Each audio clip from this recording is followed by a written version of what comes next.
called "Waving Goodbye" by Gerald Stern. The poem it's about the reality of hardships, about letting go of the old, the familiar ways, and accepting new ways. So in this case, he's letting go of his daughter, and he won't have her around anymore.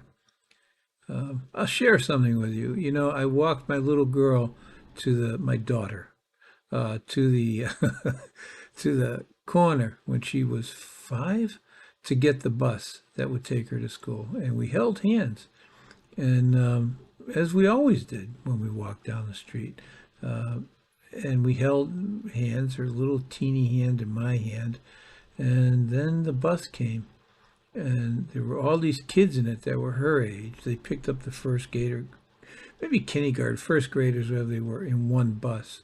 And she looked up at me with this smile that said, "Look, you know, this is going to be great, and aren't you happy? I'm happy." And it said so much, you know, and I genuinely felt good for her.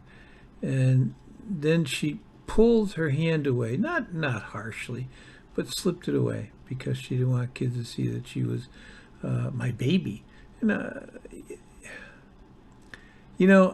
understood that, but man, that hand slipping from my hand, and it really was sort of the end of that stage of her life and mine, where she just didn't need me to hold her up anymore. You know what I'm saying? Little girls, little kids, when they walk, they tend to fall down until they get the walking thing right. So you hold their hands so they won't fall down. And you hold their hands because it's nice and the world is harsh. So I'll always remember that. So anyway, here we go. I'm going to read this poem. I'm going to read it badly. So it's called "Waving Goodbye" by Gerald Stein. I wanted to know what it was like before we had voices, and before we had bare fingers, and before we had minds to move us through our actions, and tears to help us over our feelings.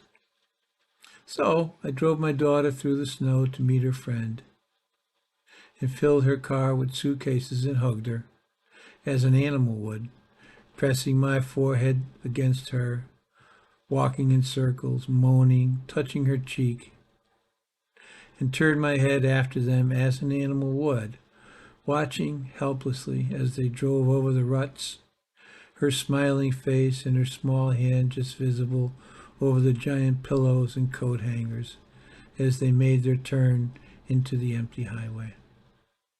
That's sad, isn't it? But it's the truth we learn to live with, I guess, huh?